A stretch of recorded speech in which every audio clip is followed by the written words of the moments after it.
कामिनी अजीब दास्तां भाग दो। कहीं से भी मदद की कोई उम्मीद नजर नहीं आती, इसलिए वह स्वयं उस लड़की को बचाने के लिए पुल में नीचे कूद जाता है और नदी के तल तक जा पहुंचता है। वहां अत्यधिक कीचड़ और वृक्षों की जड़ों में उलझ जाता है। वह निकलने का बहुत प्रयास करता है पर निकल नहीं पाता। वह सांस ना लेने से उसका जी घबरा रहा था। इस जानलेवा घुटन को वह सह नहीं पाता और आखिर अपनी रजाई को ठीक कर बिस्तर पर बैठ जाता है।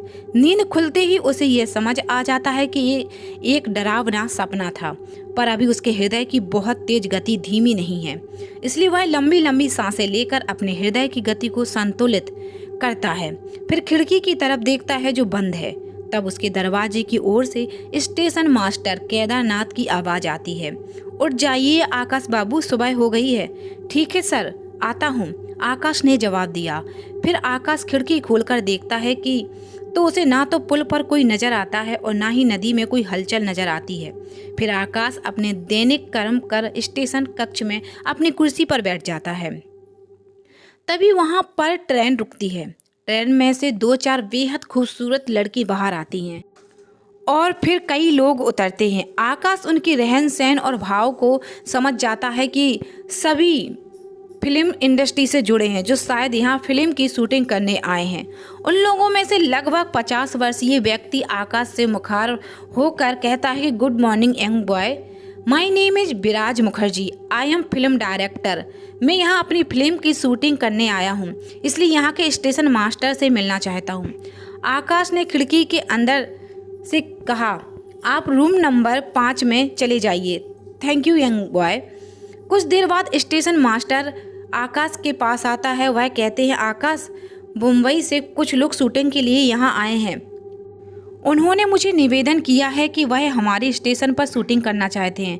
मैंने उन्हें कल का कह दिया, इसलिए वह आज गांव में शूटिंग करने जा रहे हैं। मैं उनको गांव के सरपंच से मिलवाने जा रहा हूं। तब तक स्टेशन की सारी जिम्मेदारी तुम्हारी कंधों पर है और तुम इस कुर्सी को छोड़ो। टिकट को तो दिन भर में 4 से 5 मुश्किल से कटेंगे। थोड़ा बाहर निकलो, घूमो फिरो। यार, मैं चला भूतों का इलाका फिल्म की एक्टिंग करने। ओके सर, आकाश ने हंसकर जवाब दिया। फिर केदारनाथ उन सभी लोगों को अपने साथ लेकर गांव की ओर बढ़ता है। पुल पार करते समय यही सभी लोग उस पागल प्रोफेसर को देखते हैं, जो इस वक्त अपने हाथों में कपड़े का बैनर लिए खड़ा है और जिस पर साफ शब्दों में लिखा है कि 20 साल के युवक का गांव में आना मना है। तभी केदारनाथ उन सभी लोगों को आश्वासन देते हुए कहते हैं, आप सभी लोग इस पर ध्यान मत दो, ये अनजान लोगों को ऐसे ही डराता है। वहीं दूसरी तरफ आकाश अपनी कुर्सी से उठकर बाहर आता है, जहां उसे स्टेशन कांस्टेबल और खलासी बात करते हुए नजर आते हैं। आकाश उनके नज़दीक से आकर उनसे कहता है, क्या आप दोनों इस गांव के हैं? मैं तो इसी गांव में रहता हूं आकाश बाबू, पर कांस्टेबल गोपाल नाथ जी बिहार से हैं। खलासी धर्मदेव ने कहा, तुम कहाँ से हो आकाश बाबू? कांस्टेबल गोपाल नाथ ने पूछा, महाराष्ट्र। क्या आपके गांव में कोई ऐसी लड़की है जो हमेशा दुल्हन की तरह सजी रहती है? आकाश ने धर्मदेव से पूछा, हमारे गांव में लड़कियां तो बहुत हैं, पर कोई दुल्हन नहीं बन पाती। गांव की सारी लड़कियां कुंवारी हैं, धर्मदेव ने जवाब दिया। इसकी कोई खास वजह है? आकाश ने आश्चर्य से पूछा। गांव के सारे लड़के नदी के घाट के किनारे और लाल टेकरा के खंडरों में रहते हैं। कोई भी शादी नहीं करना चाहता, इसलिए कोई घर भी नहीं आता। पूछो तो कहते हैं मैंने तो सब कुछ पा लिया, पता नहीं क्या मिल गया है उन्हें। कोई कहता है गांव की नदी कामनी नदी का श्राप है, तो कोई कहता है यह सभी चरस गांजा का नशा करते हैं। पता नहीं सच्चाई क्या है, इसलिए कोई भी गांव के लड़कों से अपनी बेटी की शादी नहीं करता। पास के गांव में भी मैंने अपनी बेटी की शादी तय की है। अगले हफ्ते मेरी बेटी की शादी है, आप भी जरूर आना। आकाश बाबू, जी जरूर आऊँगा, आकाश ने गंभीर भाव से कहा। आकाश के चेहरे का रंग उड़ गया था।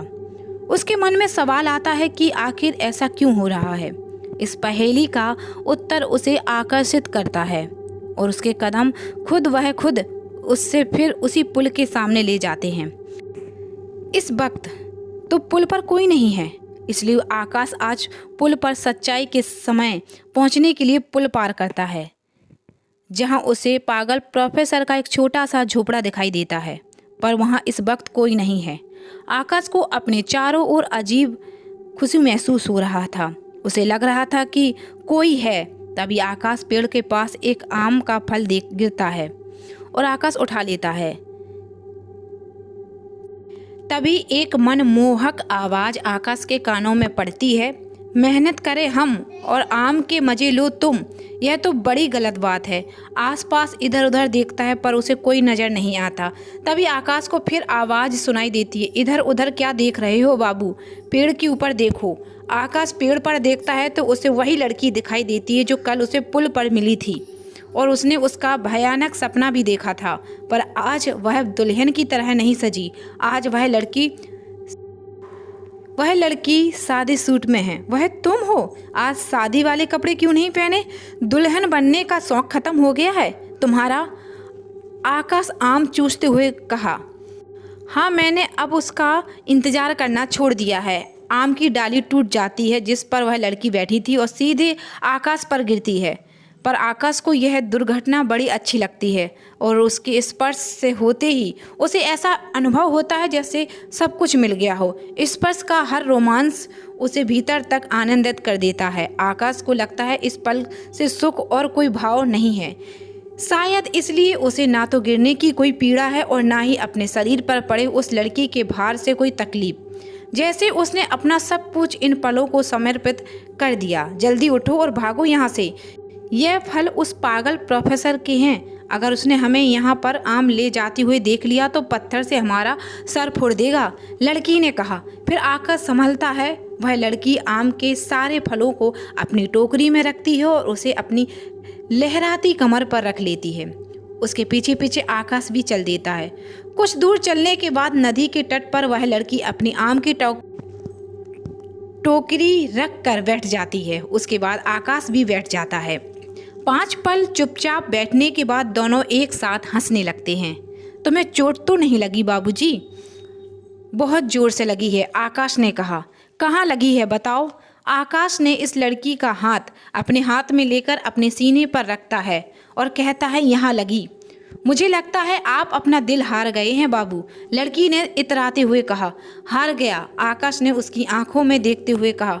तो मैं मान लूं, आज से तुम्हारा दिल मेरा है? हाँ, आज से मेरा दिल तुम्हारा है।